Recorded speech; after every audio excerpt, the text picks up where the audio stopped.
Olá, estamos retornando às nossas atividades.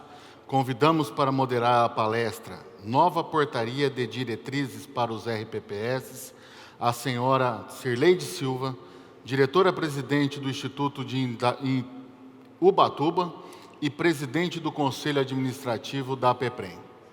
Bom dia. Estará com a gente nesta palestra Nova Portaria de Diretrizes para o RPPS, a doutora Magadá Biguet, diretora técnica da BCPrev, e Leonardo da Silva Mota, coordenador-geral de normatização e acompanhamento legal. Nós vamos estar acompanhando. Bom dia, Leonardo. Bom dia, doutora. Bom dia. Então, em comum acordo...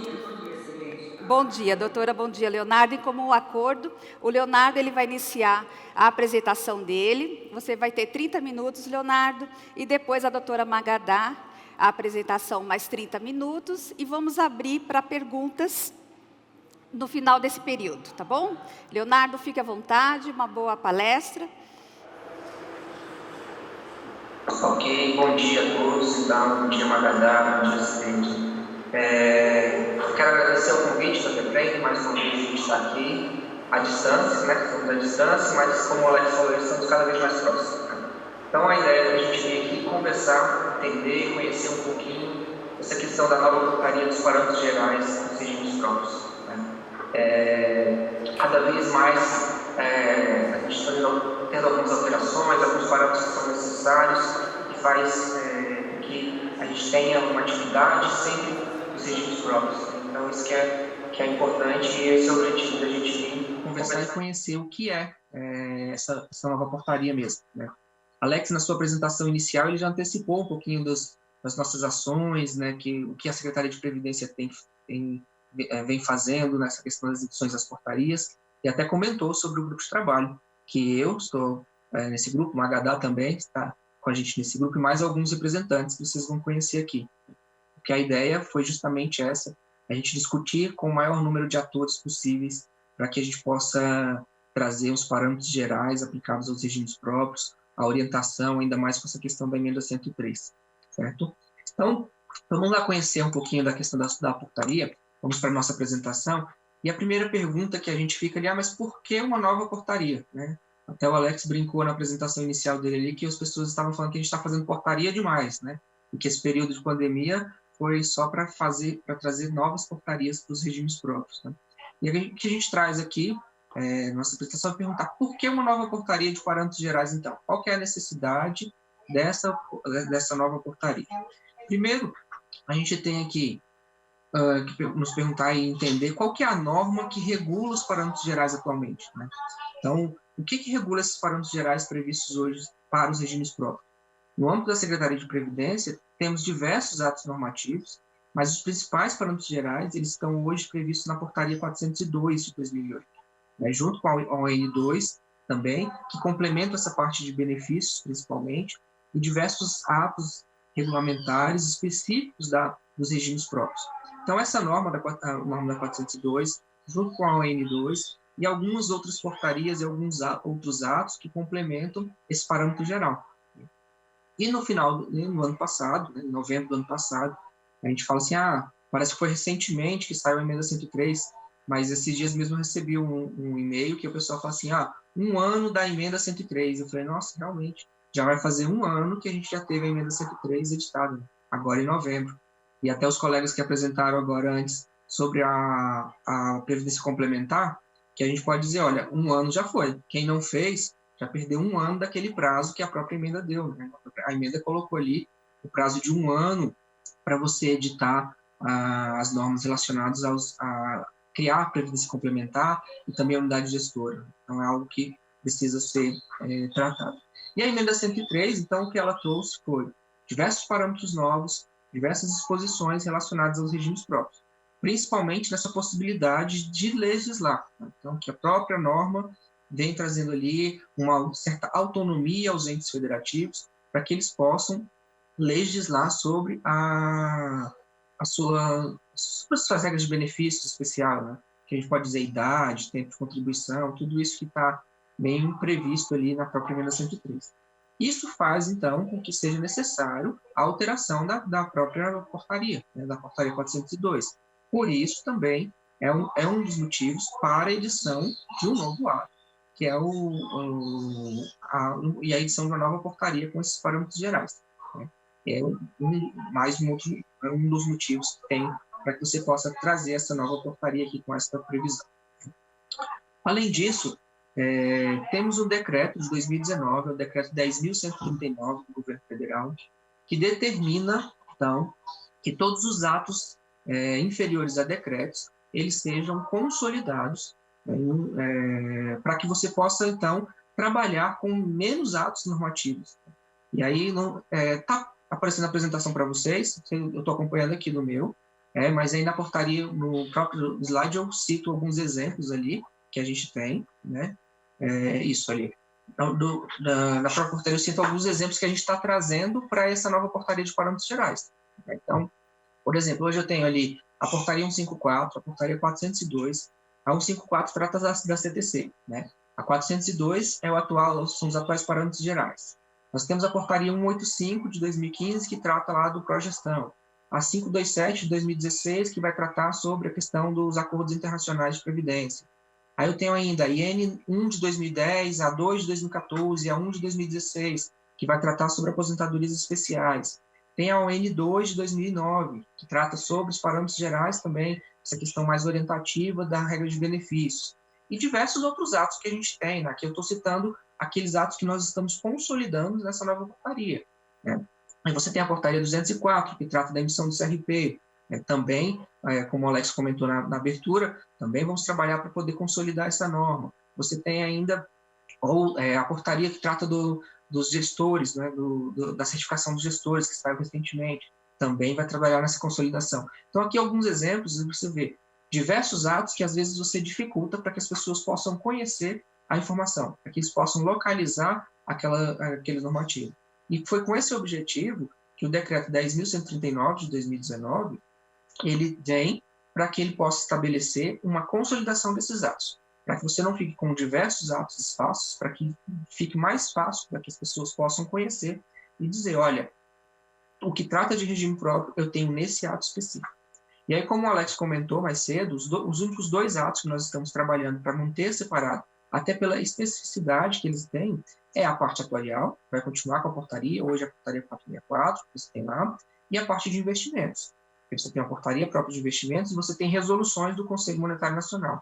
Então, todos os demais atos, nós estamos trabalhando nessa consolidação. Então, qual que é a previsão? A previsão é que a gente tem uma portaria extensa, né? Então, vai ser uma portaria muito extensa, ela vai trazer muita coisa, porque o objetivo realmente é de consolidar.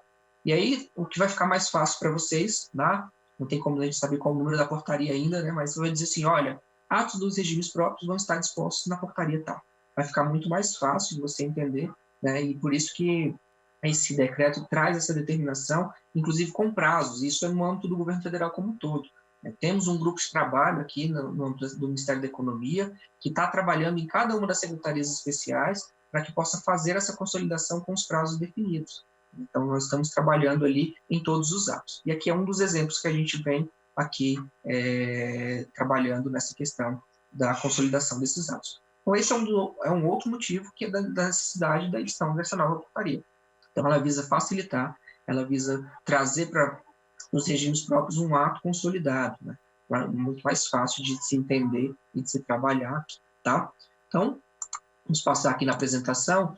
E, para isso, então, o Conselho Nacional dos Regimes Próprios de Previdência Social criou um grupo de trabalho, né? A Secretaria de Previdência já estava com esse propósito, então fez uma minuta inicial da portaria, nós colocamos em consulta pública ali em abril, recebemos algumas sugestões, levamos para discussão no Conselho Nacional dos Regimes Próprios de Previdência Social, que é um conselho que foi instituído no ano passado, e que é um conselho que tem discutido muito assuntos relacionados aos regimes próprios como um todo, compensação previdenciária, ele tem atuado mais até pela entrega que está prevista agora, mas também todas as outras disposições relacionadas aos regimes próprios estão sendo levadas para discussão no âmbito do Conselho. E quando levamos, então, essa questão da nova portaria, os parâmetros gerais, o Conselho criou um grupo de trabalho com esse objetivo, um grupo de trabalho com o objetivo de estudar todas essas normas para que possa orientar os demais entes. Esse grupo, então, ele é composto por 4 representantes da Secretaria de Previdência, 2 representantes da Secretaria de Gestão e Desempenho Pessoal do Ministério da Economia, que aqui a gente pode dizer representa o regime próprio de Previdência Social da União, né, esses 2 representantes. Você tem 4 representantes do próprio Conselho, o Conselho, então, indicou 4 pessoas, e ainda o Conselho pediu para que a Copajure, né, que é a Comissão Permanente de Acompanhamento de Ações Judiciais Relevantes, do CONAPREV, né, indicasse 4 representantes. Então, a Copajure também traz 4 representantes aqui dos regimes próprios. Esse grupo, então, ele é composto pelas seguintes pessoas, ó, como aqui a gente fez na apresentação. Davi Pinheiro, eu, Marina e o Mário Humberto são os representantes da Secretaria de Previdência. Né? Os colegas podem passar o slide, por favor. São os representantes da Secretaria de Previdência, os 4 representantes da Secretaria de Previdência. Luiz Guilherme e Thelmair são os 2 representantes da SGDP, que é o regime próprio da União, digamos assim, que é o antigo planejamento e essa secretaria especial hoje dentro do Ministério da Economia. Como representante do CNRPPS, foram indicados 4 representantes, que é o Bruno, da ANEPREM, o Fernando Zanelli, do Estado de São Paulo, a Magadá, pela ABPEM, e a Rosana, pelo município de Salvador. E complementa esse grupo ali 4 representantes da Copajure, que é o Fabiano, que é do Estado do Paraná, a Majoli, que é do município de Curitiba, o Rafael, do município de Manaus, e o Roger, que é do Estado de Rondônia. Então, esse é o grupo que a gente vem discutindo, a gente vem fazendo algumas reuniões por meio de videoconferência. São reuniões extensas, né, Magadá? Cansativas, às vezes, a gente passa o dia todo ali discutindo o texto, mas é para um propósito bom que a gente tem aqui, de conseguir trazer todas essas dúvidas. Então, as dúvidas que vocês mandam para a Secretaria de Previdência, lá por meio do GESCOM, nós também aproveitamos para poder já trazer aqui e tentar pontuar na própria portaria. As dúvidas que a Magadá responde nos pareceres dela, também ela já traz. As dúvidas que os outros colegas têm ali nos seus regimes próprios, eles também vêm trazendo e a gente vem sempre discutindo ali, em conjunto com o grupo, com esse objetivo, com o propósito da gente conseguir deixar mais claro possível as disposições para a portaria. Então, tem gerado muita dúvida da emenda 103, por exemplo, e é o que eu vou dar até como exemplo aqui que a gente tem. E hoje nós não vamos apresentar a portaria para vocês, até acho que quando for apresentar essa portaria de tão extensa que ela vai estar, ela vai precisar de um dia todo, acho que vai ser um curso, né? Nem só uma palestra, porque ela vai ter muita coisa mesmo. Então, a gente vai ter que fracionar isso. Mas eu trago um exemplo de como que a gente está trabalhando na própria portaria aqui, para que vocês possam entender. Né? Então, passando a apresentação aqui, eu trago aqui os parâmetros de como que a portaria vai ser estabelecida. O que ela está trazendo ali, quais são as definições, como que a gente está dividindo essa portaria em si. Né? Primeiro, a própria portaria ela vem trazendo aquelas definições que já estavam, eles fizeram um referendo integral, que é aquele previsto lá no artigo 36 da emenda 103, como é que nessa possibilidade ele pode ter alíquota progressiva, nessa possibilidade ele pode ter alíquota suplementar do servidor. Então, tudo isso vem essas disposições esclarecendo na nova portaria. Vai tratar da questão de bases de cálculo, todo o normativo, todas as orientações sobre a base de cálculo das contribuições. Vem ainda a questão do parcelamento de débitos, que hoje está previsto na 402. Você vem trazendo essas disposições para a nova portaria, quais são as regras previstas para essa questão dos parcelamentos de débitos, né? E ainda mais com a emenda 103, o que ela permitiu, né? Com essas disposições. Vem tratando ainda da dação em pagamento, quando é possível a dação em pagamento, quais são as possibilidades, o que o ente deve observar. E ainda, o que a gente tem discutido muito no grupo, que tem gerado muita dúvida, até mesmo é uma dúvida que vem surgindo da questão do pessoal que está trabalhando no E-Social, é a contribuição dos servidores cedidos, afastados e licenciados. Então, é muita dúvida que tem sobre essa disposição. Então, nós estamos trabalhando aqui para deixar isso o mais claro possível na portaria e trazer essas disposições para que fique aqui uma orientação sempre dentro da portaria para os regimes próprios como um todo. Né? Depois, vamos trazer um capítulo específico para falar sobre o equilíbrio financeiro atuarial, e aqui é uma disposição mais ampla, a gente pode dizer, não vamos entrar nas disposições do estudo atuarial em si, até porque, como nem comentamos, essa parte deve ser uma parte específica que deve ficar na legislação própria. Então, vai ter uma portaria específica para a questão atuarial. Aqui é mais a questão psicológica do equilíbrio financeiro atuarial. Dentro do tópico da gestão do regime próprio, vamos trazer essa discussão sobre unidade gestora única, né, sobre algumas disposições específicas da gestão, você vai ter ali dentro desse regime próprio. A emenda 103 estabeleceu o prazo lá de 2 anos para aqueles que não têm uma unidade gestora única se adequar, e essa portaria vai estabelecer, então, ali quais são esses parâmetros necessários para essa gestão única do regime e diversos outros parâmetros relacionados à gestão do regime próprio como um todo, né? A portaria que trata lá sobre os requisitos dos dirigentes dos órgãos e entidade gestora, ela vai ser consolidada aqui, então vai trazer todas aquelas disposições para essa nova portaria, aquela exigência de nível superior, exigência de certificação, tudo isso vai vir para essa nova disposição aqui, tá? Então, esse é um outro tópico que vai constar dentro dessa portaria. A utilização dos recursos previdenciários, então você tem aqui quais as possibilidades de utilização, questão de taxa de administração, todas essas previsões que você tem. Quanto à utilização dos recursos, as possibilidades, também tem para cá. Recentemente foi editada uma portaria que tratou sobre a taxa de administração, mudando todos os parâmetros. A Alex até apresentou na abertura sobre essa portaria. Então, todas aquelas disposições que já foram editadas naquela portaria vão ser consolidadas, então, aqui neste novo ato, tá? Continuando ainda ali na nossa apresentação, aí a gente ainda tem outras disposições que a própria norma vai trazer. Questão da escrituração contábil, né? Os colegas podem passar o slide, por favor. A escrituração contábil que você tem ali, então vai trazer aquele princípio sobre a escrituração contábil, você continua com aquelas normas adotando a escrituração contábil da administração pública, você tem a questão do depósito, aplicação de recursos. Aqui a gente reforça, vai ter a portaria específica do investimento, mas aqui eu tenho os princípios gerais sobre a nova portaria quanto a essa questão da aplicação de recursos, né? E um foco muito maior que você tem aqui na própria portaria é a questão da concessão de benefícios, né? Disposições gerais, benefícios e disposições gerais sobre os benefícios, que é o objetivo maior dessa portaria, né? Ela traz muitas disposições explicando como isso, até ela é estruturada em anexos, né? Os anexos, que quem vai explicar muito mais é a Magadá, que vai trazer para a gente aí essa disposição sobre como vai ficar os anexos da portaria, né? Mas aqui, o texto da portaria, ele passa a ser, então, aquelas normas gerais, aqueles princípios que você tem, e nos próprios anexos a gente vai tratando sobre outras disposições, vai esclarecendo melhor como você vai aplicar. Então, aqui dentro da portaria, né, então, quando a gente for falar da concessão de benefícios, as disposições gerais sobre os benefícios, nós vamos trazer aquelas disposições que a emenda 103 determinou, para prever, olha, você vai definir a sua idade mínima, você vai definir o tempo de contribuição, você vai definir, aí de acordo com a própria emenda diz, né, olha, na lei complementar tem que ser aposentadoria especial, tem que ser essas disposições específicas. Na lei ordinária tem que ser essas outras disposições. Então, tudo isso vai constar do texto da norma. E nos outros anexos você já vai ter umas disposições mais específicas, né? Então, você tem esses dois tópicos para falar da concessão de benefícios como um todo e das disposições gerais sobre os benefícios, né? Além disso, vamos ter um tópico para tratar especificamente dos documentos comprobatórios do tempo de contribuição e remuneração de contribuição. Então, aquela portaria 154 vai vir aqui para esse tópico, a CTC vai tratar aqui especificamente aqui dentro, né? Você traz ainda a norma que vai aplicar sobre os acordos internacionais, que estavam previstos na instrução normativa e na portaria 527, você traz essa norma aqui para dentro da nova portaria de parâmetros gerais. Então, essa portaria vai tratar também sobre essa disposição específica. Você ainda tem a norma do progestão, que também vem para a portaria, essas disposições da portaria que trata do progestão específico. Você ainda vai continuar tendo o manual do progestão, conforme estabelecido na norma, e é publicado pela Secretaria de Previdência.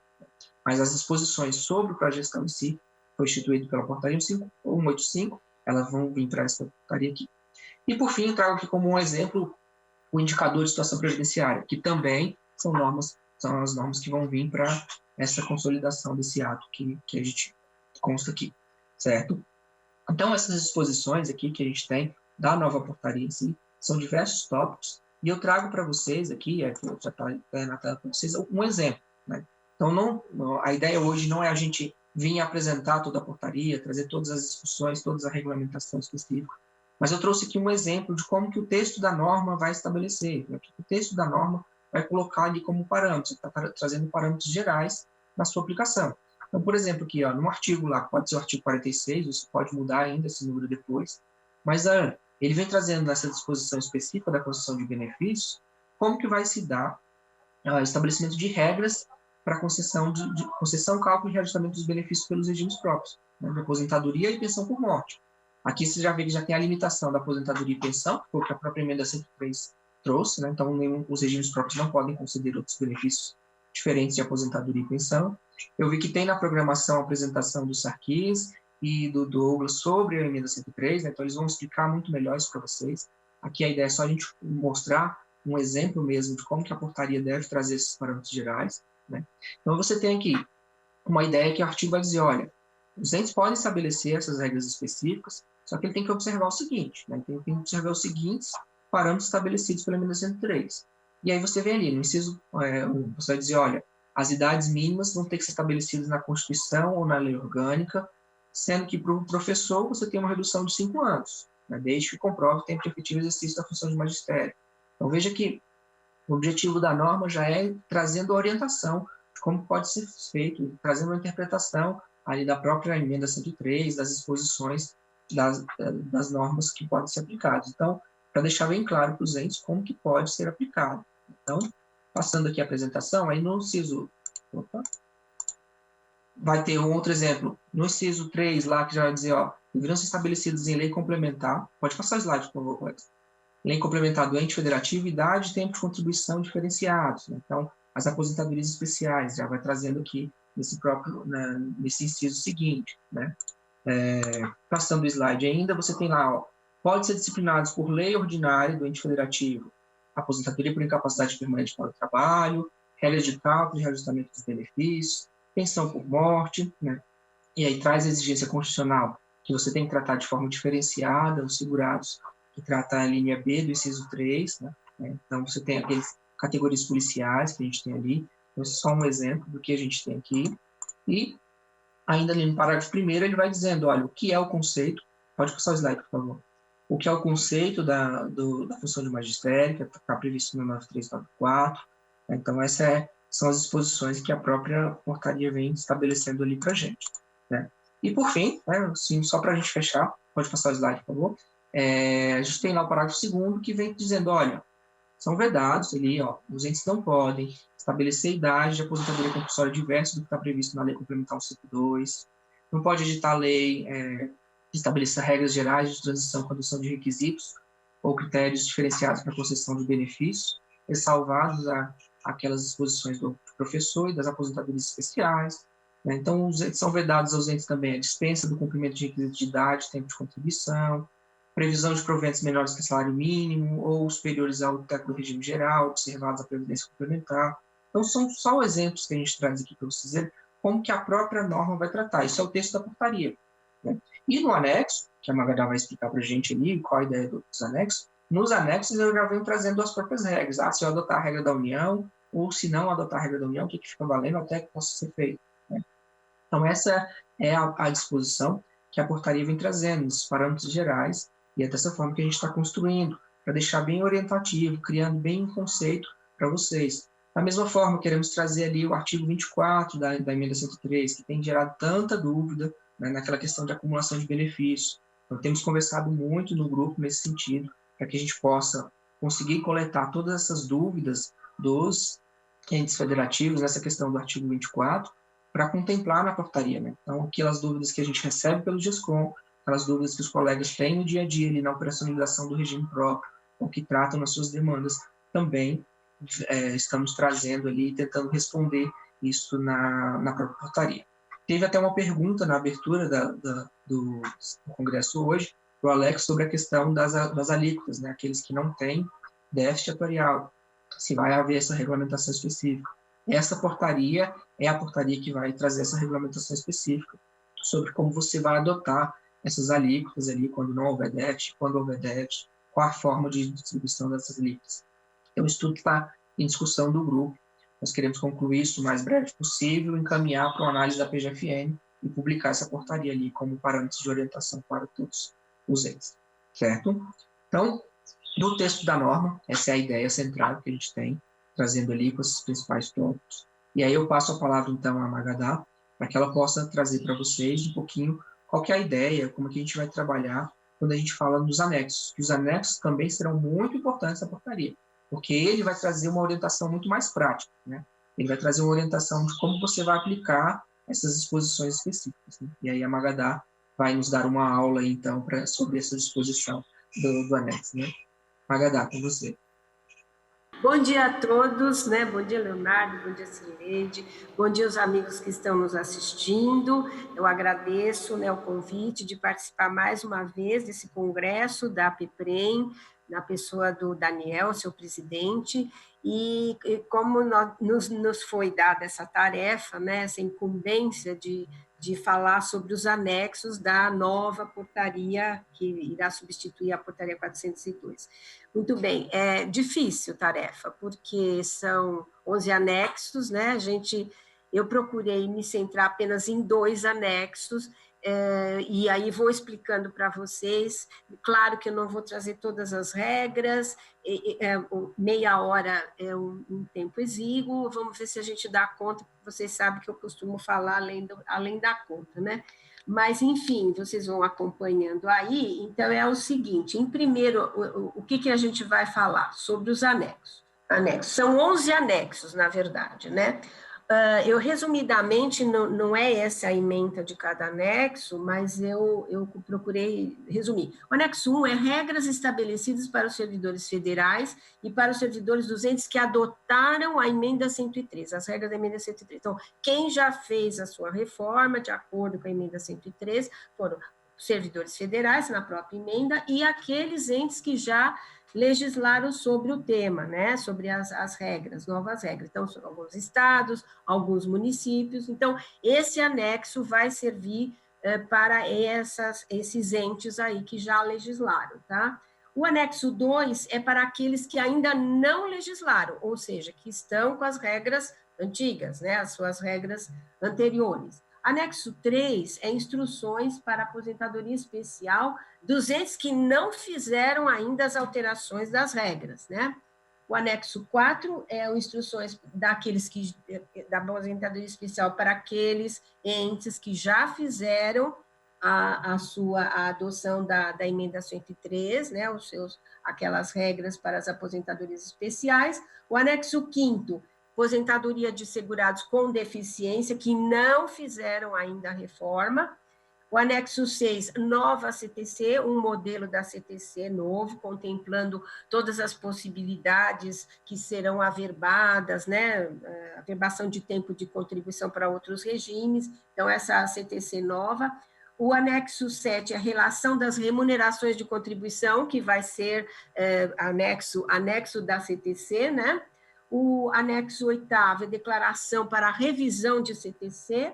O anexo 9º, declaração do tempo de contribuição para fins de obtenção de benefício do regime geral, aqueles servidores titulares de cargo em comissão que estão sujeitos ao regime geral, que vão obter, então, uma aposentadoria no regime geral, tem que ter essa declaração do ente ao qual ele está submetido. E anexo 10, declaração do tempo de contribuição ao RPPS para aplicação dos acordos internacionais de previdência social, que eu já tive até um caso sobre isso, quer dizer, servidores que prestam serviços a outros países e que esses países têm esses acordos internacionais com o INSS, então eles vão poder trazer ou têm poder ao qual eles se submeteram lá nos outros países para obter uma aposentadoria aqui no nosso regime, ou no regime geral, ou no regime próprio. E o anexo 11, que trata do progestão, né, a certificação institucional, as ações a serem verificadas em cada dimensão. Nós vamos nos centrar hoje apenas aos 2 primeiros anexos, o anexo 1 e o anexo 2. Por quê? Porque são os anexos que tratam das normas, das regras de aposentadoria e pensão, tanto das novas regras estabelecidas pela emenda 103, como, vamos dizer assim, das antigas, né, daqueles entes que ainda não fizeram a sua reforma. Então, esse primeiro anexo tem normas de benefício dos segurados dos regimes próprios de previdência social da União e dos entes federativos que adotarem as regras estabelecidas para os servidores federais pela Emenda Constitucional 103. Então, todos aqueles que legislaram sobre essa matéria vão estar submetidos aí, estão concentrando-se neste anexo. Este anexo, o que ele faz? Não cria nada de regra nova nenhuma, claro, né? Ele apenas sistematiza as regras de aposentadoria e pensão, coloca todas as hipóteses, né, as novas hipóteses, e coloca também a fixação dos proventos e algum dispositivo atinente ali àquela nova regra. Eu aqui dividi nessa forma, os servidores que ingressaram, a gente sabe que nós temos as regras permanentes, né, aqueles que ingressaram após a emenda, e aqueles que estão no serviço público, que ingressaram antes da emenda, ou antes da lei, né, que como a gente sabe, a emenda 103, ela desconstitucionalizou as regras de aposentadoria e pensão. Então, cada ente vai legislar. Então, a gente não poderia servidores federais.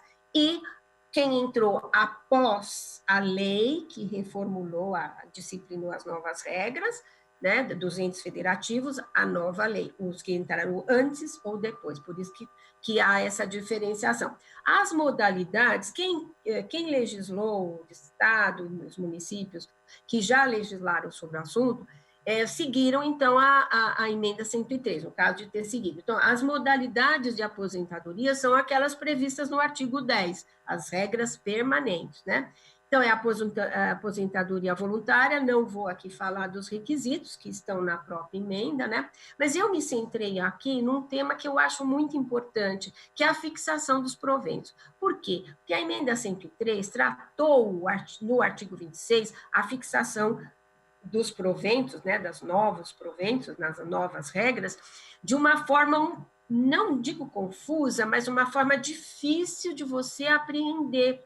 E aqui, no anexo, há uma sistematização, como eu digo, então, está bem centrada a questão da fixação dos proventos. É importante que a gente entenda que esse artigo 26 fala numa nova forma, um novo critério de apuração, que seria a média aritmética das remunerações de contribuições, corresponde a 100%. Então, 100% e não mais os 80% das maiores, como era, né, antes da emenda, de todo o período contributivo, mas aí tem a questão dos 60%, encontra-se o 100%, depois aplica 60%, acrescido a cada ano de 2% que exceder os 20 anos, de forma que o novo servidor que for aposentar, para levar a 100% da média, ele terá que cumprir 40 anos, né? Bom, em caso do ser, a única restrição aqui, eu vou chamar bem a atenção, não há mais a restrição da limitação da remuneração no cargo efetivo. Isso não existe mais. Parágrafo 2º do artigo 40, antes da emenda, ele está com outra redação na emenda 103. Então, para essas novas aposentadorias, não há essa limitação da remuneração no cargo efetivo em relação à média. O que existe é em relação a quem está submetido à previdência complementar. Aí o limite será o limite do benefício do regime geral. O reajuste que preserve o valor real do benefício. E aqui eu coloquei regime geral, que aí a lei de cada ente vai dizer qual que é o índice do que vai ser adotado, o do regime geral ou qualquer outro índice que for estabelecido pela própria legislação, né? Independentemente da regra de ingresso, da data de ingresso, aqui é no caso não há regra de transição para aposentadoria por incapacidade permanente. A aposentadoria por invalidez permanente agora tem um novo conceito, né, vamos dizer assim, passou a ser por incapacidade permanente. É o artigo 10 da emenda. Então, independentemente, todos os servidores que estiverem no serviço público, que fizeram adequação das regras, ele vai se aposentar de acordo com essa regra, se ele for acometido, né, de algum problema que o impeça, que o inviabilize o exercício da sua atividade. Então, para aposentadoria, e aqui há uma diferença, né? Apenas 100% da média de fixação de proventos terá aquele que se aposentar por incapacidade permanente decorrente de acidente do trabalho, moléstia profissional ou do trabalho. A questão das doenças, né, doenças que hoje elas ensejam a aposentadoria integral, né, na antiga regra, vamos dizer assim, na nova regra não, ela não ensejará, ela ensejará um cálculo de média, sendo 60% sobre esse cálculo, com um acréscimo de 2% para cada ano que cederá 20 anos de contribuição. Então, isso é um regramento novo. A compulsória, que o limite não foi alterado, ele está no artigo 40, e é importante que se diga que, embora o quanto que está na nova, é de obrigatória observância, aqueles princípios todos que estão lá. Então, na verdade, essa compulsória, como o Léo falou, não é possível uma compulsória com menor idade, né? É 75 anos, é o que está lá no inciso 2 do parágrafo 1º do artigo 40, que não foi alterado, ele permanece, tá? Fixação de proventos é o artigo 26 da emenda, apenas que nós lembramos aqui que o resultado, no caso da aposentadoria compulsória, o resultado é diferente, você faz a média, depois o resultado dessa média é dividido por 20, limitado ao inteiro, multiplicado pelo valor apurado da média, 60% do 100%, né? Acrescido de 2% por ano, que excederá 20%. Isso é uma regra nova, quer dizer, todo servidor naquele ente em que alterou e para o servidor federal, se atingida a compulsória, este vai ser o cálculo para os proventos. O reajuste sempre que preserve o valor real. Depois nós temos as aposentadorias especiais, que estão previstas na emenda 103 e também na lei daqueles entes que já fizeram a reforma. Para o professor, né? E lembrando sempre que tem a redução dos 5 anos em idade e tempo de contribuição, e lembrando sempre da questão do que se constitua como função do magistério, porque muita gente vai perguntar, então cada ente poderá ter um conceito novo de funções de magistério. Eu entendo que não, e acho que o grupo também entendeu, que assim, que tem que ser adotados os parâmetros definidos pela Lei 11.301 na interpretação do Supremo Tribunal Federal, na DIN 3772, ou seja, é o que define o que é função do magistério na educação infantil, ensino fundamental e médio.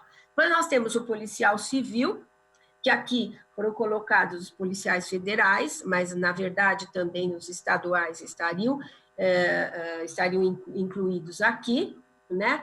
O segurado cujas atividades especiais estejam submetidas às agentes insalubres, é a tal da aposentadoria por atividade insalubre, digamos assim, o resumo. E aqui, lembro também que o artigo 40, o parágrafo 4C, ele define, ele conceituou quais são essas aposentadorias, apenas as insalubres. Não há aqui a alusão nem referência às atividades penosas ou perigosas. De fato, então, assim, bom, então o município, o Estado não pode legislar sobre uma eu entendo que não, porque o 4C, parágrafo 4C do artigo 40, ele definiu já, ele conceituou quais são as aposentadorias especiais, serão aquelas sujeitas a elementos nocivos à saúde, né? As chamadas insalubres, né? Atividades insalubres. Servidor com deficiência, que está no artigo 22 da emenda, e para esse servidor, a emenda não colocou novas regras, ela apenas limitou-se a se referir à Lei Complementar 142 de 2013, que é a lei do regime geral para os segurados, aposentadoria dos segurados com deficiência, tá? Bom, depois nós temos também a fixação de proventos nessas aposentadorias especiais, é o artigo 26 da emenda, quer dizer, a média aritmética, 100%, e levando em conta os 60% dessa média, com acréscimo de 2% para cada ano que se dê os 20 anos de tempo de contribuição. O segurado com deficiência, ele não tem regra específica. Eu tenho que me reportar à Lei 142 de 2003, Lei Complementar Federal, e que ela diz 100% da média para aqueles casos, né, desde que preenchidos, obviamente, né, os requisitos, não estou falando sobre os requisitos aqui, nos casos de deficiência grave, média ou moderada, e 70% mais 1% do salário de benefício, por grupo de 12 contribuições mensais, até o máximo de 30% no caso de aposentadoria da pessoa com deficiência por idade. Né? O reajuste também, que preserva o valor real. Regras de transição. Então, regras de transição para aqueles entes, para a União, servidores da União, e para aqueles entes que já adotaram as mesmas regras estabelecidas pela emenda 103. Quais são as regras de transição? A primeira regra, voluntária, é o artigo 4º da emenda. Na verdade, tem duas regras, né? Na emenda 103, há duas regras de transição. Tá? A primeira regra é aquela da idade, tempo, de somatório de pontos, né? E o professor tem redução de 5 anos na idade, no tempo de contribuição e no somatório. Tá? A fixação dos proventos. Aqui, então, nas regras de transição, há uma alteração aqui com relação à fixação de proventos. Para quem entrou em cargo efetivo, até 31/12/2003, vai poder se aposentar pela totalidade da remuneração no cargo efetivo, mais a paridade, desde que, aí, além de todos os requisitos previstos no dispositivo, ele tem que ter a idade mínima de 65 anos, homem, 62 mulher, 60 professor, 57 professora.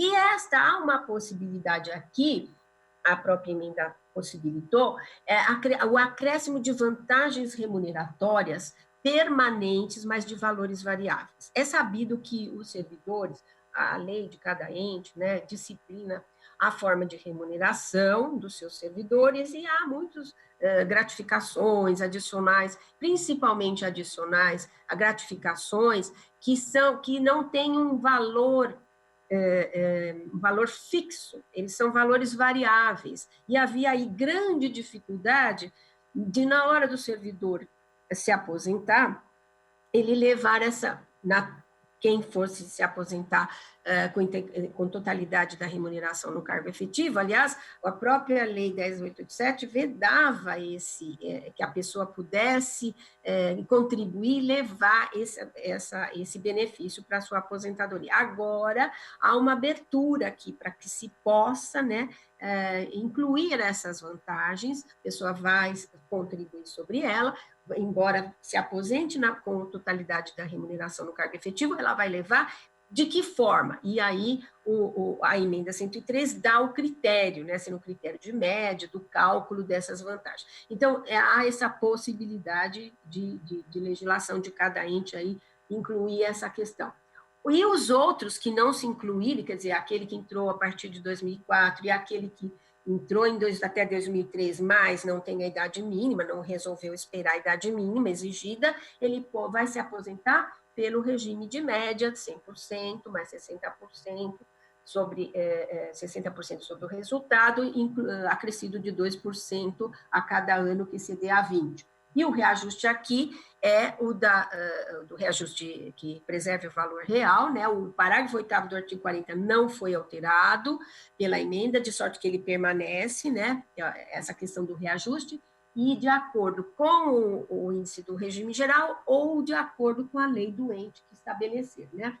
Depois nós tivemos a segunda regra, né? Que é aquela regra do pedágio, né, que estabelece os requisitos e mais o pedágio de tempo de contribuição. O professor também poderá se aposentar por essa regra, com redução de 5 anos na idade no tempo de contribuição, e os proventos da mesma forma.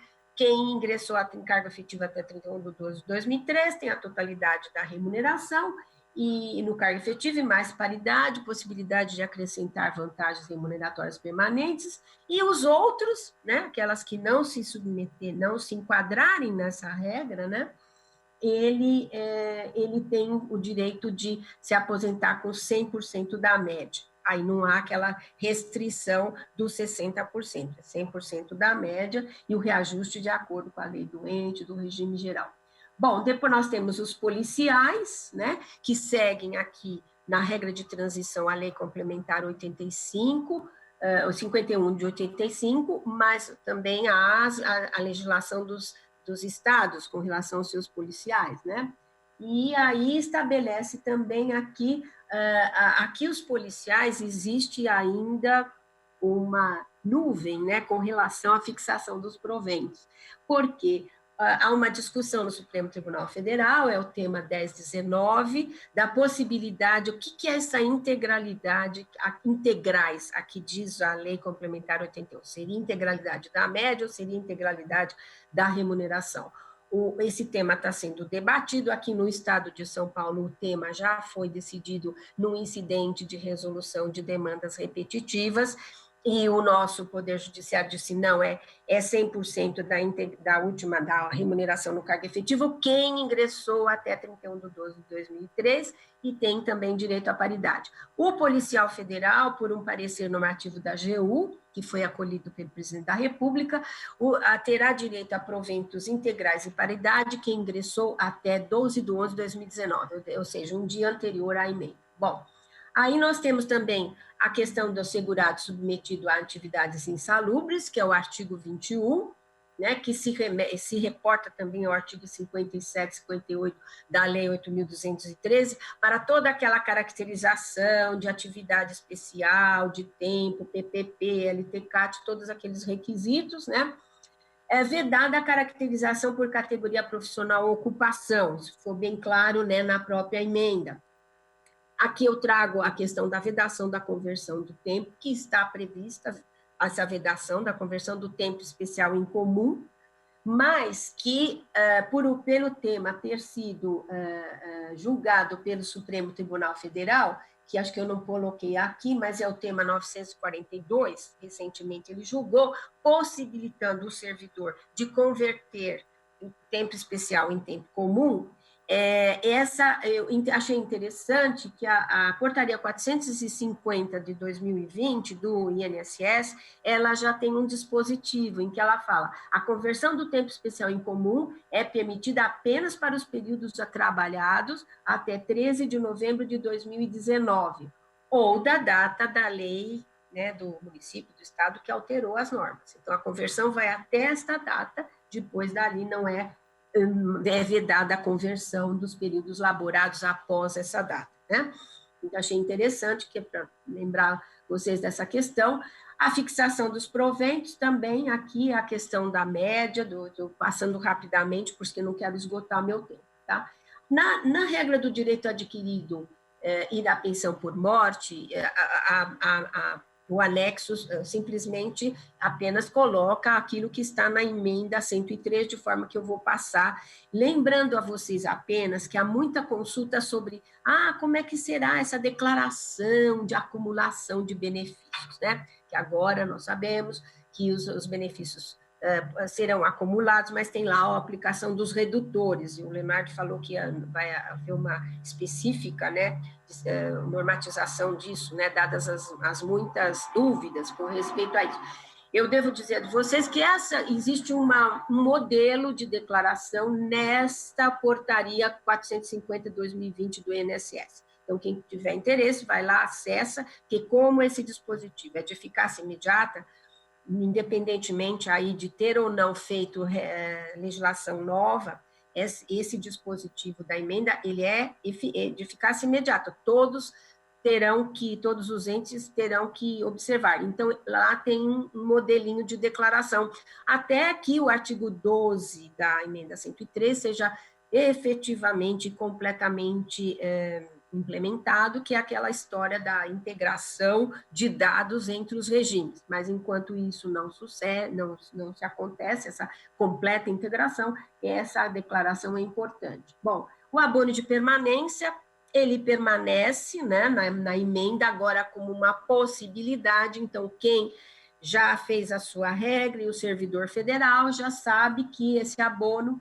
será concedido nas hipóteses de cumprimento de requisitos da aposentadoria especial, inclusive nas especiais. Aposentadoria especial, quer dizer, quem tem direito à aposentadoria especial e resolve permanecer, terá direito a abono também para as antigas, direito adquirido, né, das antigas regras, artigo 6º da emenda 41, artigo 3º da 47. O valor será equivalente ao valor da contribuição. Cada ente, é evidente, poderá legislar sobre esse valor, né, porque há uma possibilidade de ter abono e não como era o parágrafo 19 do artigo 40 anterior, que era a obrigatoriedade de valor, que o valor seria o equivalente à contribuição. Aqui eu chamo a atenção a questão do pagamento, que se dará devido a partir do cumprimento dos requisitos para a obtenção dos benefícios, né? O cumprimento, a data é o cumprimento dos requisitos, e não a do requerimento. Por que eu digo isso? Porque o STF já pacificou, o STJ também, já pacificou vamos dizer, esse dado, né? Esse elemento, quer dizer, não é da data em que a pessoa requer, mas a data em que implementou os benefícios da aposentadoria. A questão aqui que eu chamo a atenção para vocês, achei um acordo interessantíssimo, porque a questão é pessoal que traz o tempo, a CTC, para averbar, e se ela teria ou não efeitos retroativos. Né? A verbação de tempo tem efeitos retroativos. E eu achei esse acordo do Supremo interessantíssimo, aliás, há outros precedentes, embora ele não esteja tratando de abono, mas ele fala da verbação do tempo de serviço para magistrado, ele diz assim, a verbação de tempo de serviço é de interesse exclusivo do interessado. Não pode a administração ser onerada pela verbação do tempo de serviço, ou seja, eu trago a CTC e você me retroage o direito que eu tenho lá para trás, né? E paga meu abono lá desde quando eu implementei os requisitos. Não, ele diz assim, o marco inicial para o pagamento é a data do protocolo do pedido de averbação. Isso é importante na questão do abono, né? Que as pessoas trazem a certidão e, às vezes, ela está retroagem a períodos anteriores de implementação de requisitos. Achei muito interessante, está nessa ação originária 445, 2015, mas há outras lá que vocês podem consultar, tá? Bom, o anexo 2, nossa, estou em cima da hora, né? Na verdade, o anexo 2 é para aqueles entes que as normas de aposentadoria e pensão daqueles entes que não adotaram ainda as novas regras de aposentadoria e pensão. Então, é toda a legislação vigente hoje para aqueles entes que não se adequaram à reforma, né? Que seria o artigo 40 na redação anterior à emenda 20, e mais o artigo 6º, e o artigo da emenda 41 e o artigo 3º da 47. Apenas aqui eu acho que eu vou me permitir a passar para vocês, porque isso é um tema que todos conhecem, esse assunto, porque é o assunto, né, que a gente já vem debatendo há anos, os servidores que ingressaram a partir de 2004, né, com a emenda 41, que tiveram uma nova forma de cálculo na redação anterior à emenda 103, vai ser observado, né,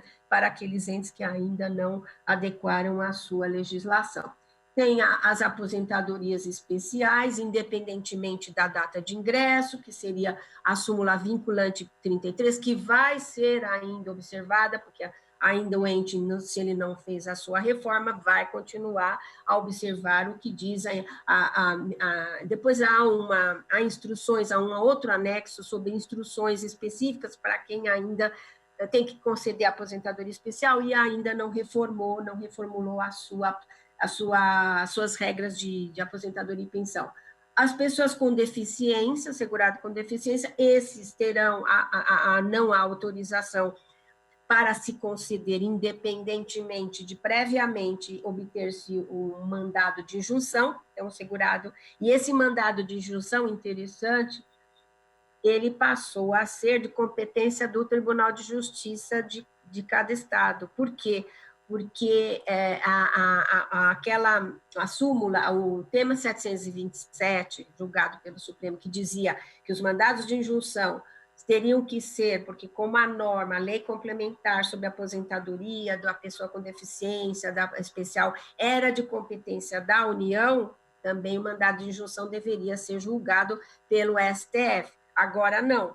O artigo 40 foi alterado. E agora a questão da concessão da aposentadoria especial, do segurado com deficiência, do policial, ficou a cargo de cada ente segundo a sua legislação. Então, se for para o mandado de junção, o mandado de junção já tem que ser caminhado aqui para o Tribunal de Justiça. Aliás, o STF já denegou um desses agora recentemente, porque ele diz isso, a competência é dos estados e não do STF. Bom, aqui temos a aposentadoria dos guardas municipais, que, felizmente, né, a reforma não os contemplou, e de forma que eles estão lá na PEC paralela, né? Quem sabe a PEC seja tramite e seja aprovada. Mas, de qualquer forma, existe também um julgamento do STF em tema de repercussão geral, o 1057, que diz que eles não possuem direito constitucional à aposentadoria especial por exercício de atividade de risco. Aqui eu discordo um pouco, me permito discordar, não acho que seja atividade de risco, mas é uma atividade perigosa, mas, enfim, sem criar grandes polêmicas. E aí, a primeira regra por invalidez permanente hoje, né, quem não adequou às suas regras de previdência, de normas, as regras de aposentadoria e pensão, está se submetendo às regras anteriores, em que há duas hipóteses de modalidade de aposentadoria por invalidez permanente, que é a primeira regra que ingressou a partir de 2004 e a segunda regra que ingressou até 31/12/2013 em cargo efetivo. E eu estou passando rapidamente, porque eu não quero passar do meu tempo. Tá? A pensão continua no parágrafo 7º do artigo 40 da Constituição, na redação anterior, à emenda 103, para aqueles que ainda... Então, toda aquela questão da pensão, cálculo, beneficiários, rateio, perda de qualidade, é de acordo com a lei que ainda não foi reformulada por cada ente. Né? Então, continua tudo como anterior à emenda 103. É o problema da ultratividade da norma já revogada, né? Porque essa norma está praticamente revogada, o artigo 40 está praticamente, ele é outro artigo 40, só que quem não se adequou vai aplicar o artigo 40 na redação anterior, né? Bom, aqui, e as regras de transição ainda continuam valendo para aqueles que não fizeram a sua reforma, as regras de transição da emenda 41 e da emenda 47, tá?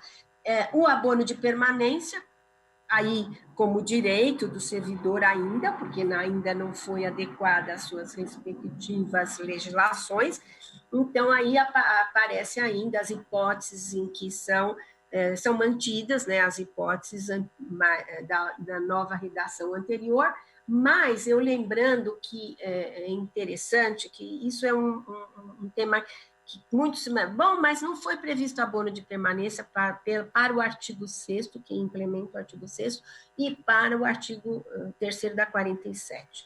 Aí é uma questão entendo eu, que é uma questão de analogia, porque assim, porque o abono de permanência, o conceito dele, o que é? Um ressarcimento, um estímulo para aquele que continua na administração pública e ele tem direito de se aposentar voluntariamente. Então, aliás, o Supremo tem uma decisão que ele dá até o abono para um policial que tinha direito à aposentadoria especial. Então, todo aquele que tem direito a uma aposentadoria voluntária, exceto a por idade, né, porque está previsto lá no artigo 40, antes da redação da emenda 103, ele tem direito a um abono de permanência. Então, na verdade, mesmo que os servidores implementem o artigo 6º ou o artigo 3º da 47, o artigo 6º da 41, no meu entendimento, eles têm direito ao abono de permanência, tá? Bom, o valor do abono é o equivalente ao valor da contribuição e o abono também será concedido na data do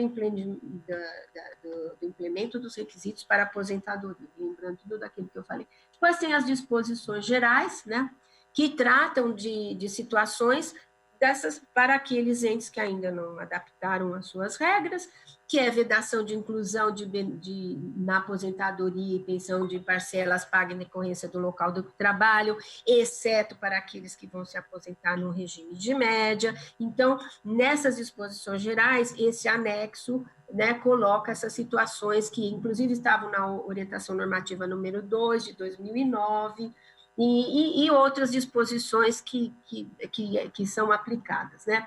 E terminei nos 30 minutos, desculpem, a corrida, mas acho que deu para dar aí um panorama desses anexos, né? Anexo 1, anexo 2, lembrando que há outros que a gente vai ter, como diz o Léo, oportunidade, né, Léo, de fazer aí um seminário só sobre a portaria, né, e os seus anexos. Muito obrigada, agradeço a atenção e coloco aí à disposição. Doutora Magadá, Leonardo, nós que agradecemos a apresentação. Como o Leonardo falou no início da palestra dele, a gente iria precisar nem uma manhã, um dia inteiro para poder falar dessa nova portaria. Chegaram várias perguntas, como o nosso tempo ele é curto, eu já vou falar, Leonardo e Magadá, fiquem à vontade para estar respondendo. O primeiro, eu acho que vai direcionado ao Leonardo. Está me escutando, Leonardo? Então, a primeira pergunta, várias pessoas fizeram temos prazo para a publicação da portaria? Não tem um prazo específico para publicar essa portaria. Sim. Tem prazo para a consolidação dos dados, que o Ministério está fazendo, mas que envolve até 2021 ali. Mas nós estamos concluindo essa análise inicial e vamos encaminhá-la para a análise da PGFN. A Procuradoria-Geral da Fazenda Nacional, como consultoria jurídica do Ministério da Economia, ainda tem que analisar a portaria, né, mas nós estamos querendo publicá-la ainda esse ano. Nossa meta é conseguir publicar essa portaria ainda esse ano ali, então temos que caminhar para a PGFN o mais breve possível ali. Né. Outra pergunta. Aposentadoria especial de médicos, enfermeiros, dentistas, entre outros, que ficam expostos a risco, irão entrar nesta portaria? Vamos lá, então, separar.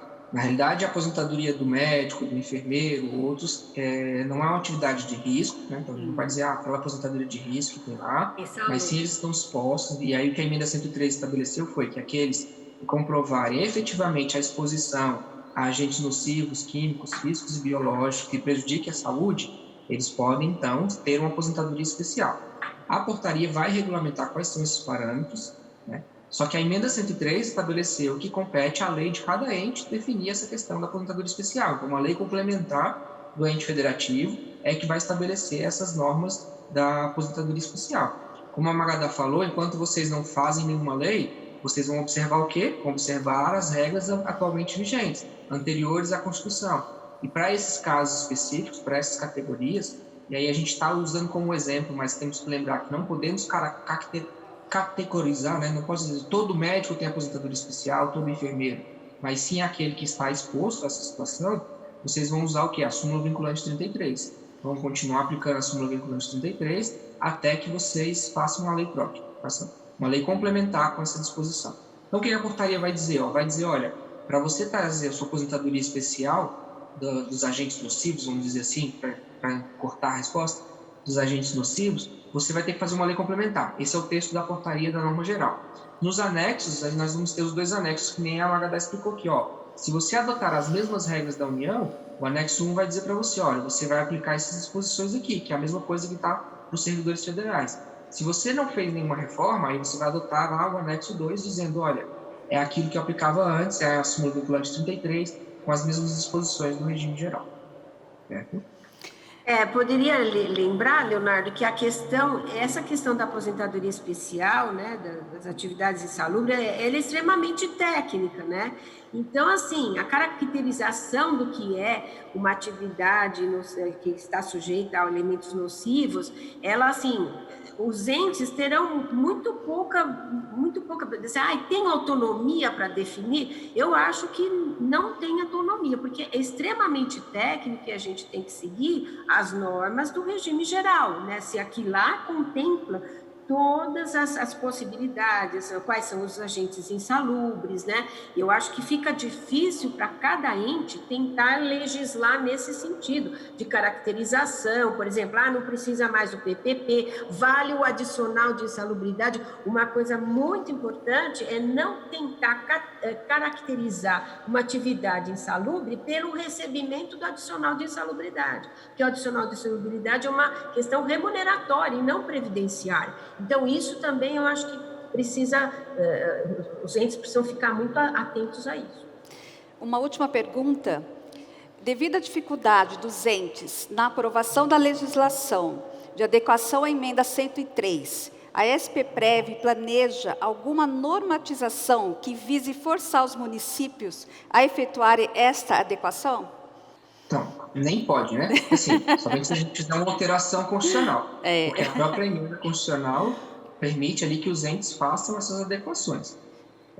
O que a emenda estabeleceu, isso que é obrigatório, a gente tem que lembrar a questão das alíquotas, né? Isso é obrigatório. Desde março já deveriam todos estar com a mesma alíquota mínima da União. A Secretaria de Previdência deu um prazo para fins de fiscalização dela, mas não quer dizer que ela altere o prazo constitucional. O prazo constitucional está posto na própria emenda, né? E a emenda também tornou como obrigatório a questão da devolução dos benefícios. Só pode pagar no regime próprio aposentadoria e pensão, né? Além disso, o único prazo que a emenda deu foi, olha, você tem um prazo de 2 anos para criar seu regime de previdência complementar, você tem um prazo de 2 anos para ajustar a sua unidade gestora única. Então, isso se torna obrigatório. Todas as outras disposições, a emenda não colocou um prazo. Então, se o ente for fazer uma reforma daqui a 10 anos, vai poder ser feito daqui a 10 anos. Só que, por outro lado, a gente tem essa questão do equilíbrio financeiro atuarial do regime, que tem que ser verificado. Então, você precisa, então, avaliar, o meu regime está equilibrado, eu não preciso fazer reforma mesmo? Porque se você não faz uma reforma, você não faz ajuste de alíquotas, você não tem um regime equilibrado, e aí você está descumprindo a norma constitucional. Mas prazo específico para mudar a regra de benefícios não existe, tá? Não tem na própria emenda constitucional ali. Leonardo? Lembrando, como eu falei, lembrando o artigo 40 caput, né? Ali está o princípio do equilíbrio financeiro atuarial do regime. Eu não posso descartar o caput do artigo 40, né? Se lá diz que você tem que manter o equilíbrio financeiro atuarial do regime, como é que você vai conseguir comprovar, né, nos estudos atuariais que você consegue manter esse equilíbrio financeiro atuarial do regime? Essa é a discussão, né, que se faz. Infelizmente, o nosso tempo encerrou. Temos várias perguntas que vamos tentar encaminhar para os nossos palestrantes. Lembrando, a apresentação e os slides ficarão disponíveis no nosso site, no Face da instituição da APPREM. Em nome da APPREM, doutora Magadá, Leonardo, nós agradecemos a palestra de vocês. Como o Leonardo mesmo frisou, né, Leonardo, a doutora também, vamos ter outros eventos para poder explicar e deixar mais tranquilo nós, gestores, sobre essa nova portaria, essa nova normatização. Né? Nosso tempo é curto, não seria possível passar ela integralmente. Agradecemos a presença de vocês, a participação, doutora Magadá, Leonardo. Então, obrigada e até uma outra oportunidade. Um abraço a todos. Obrigado, um abraço a todos. Obrigada. E agora, para encerrar o nosso período da manhã, nós iremos fazer um sorteio para todos que fizeram a inscrição, através do nosso site, dos nossos links, de 2 mochilas da APPREM. A inscrição será online, pode disparar. O primeiro sorteado, Fernando Batoqui Franca, presidente prudente. A Roseli também tem que sortear novamente. Roseli Agostinho de Souza de Grande. A mochila chegará na casa de vocês. Muito obrigado, convidamos. Agora vamos ter um intervalo, retornaremos às 13h30. Muito obrigada e um bom dia.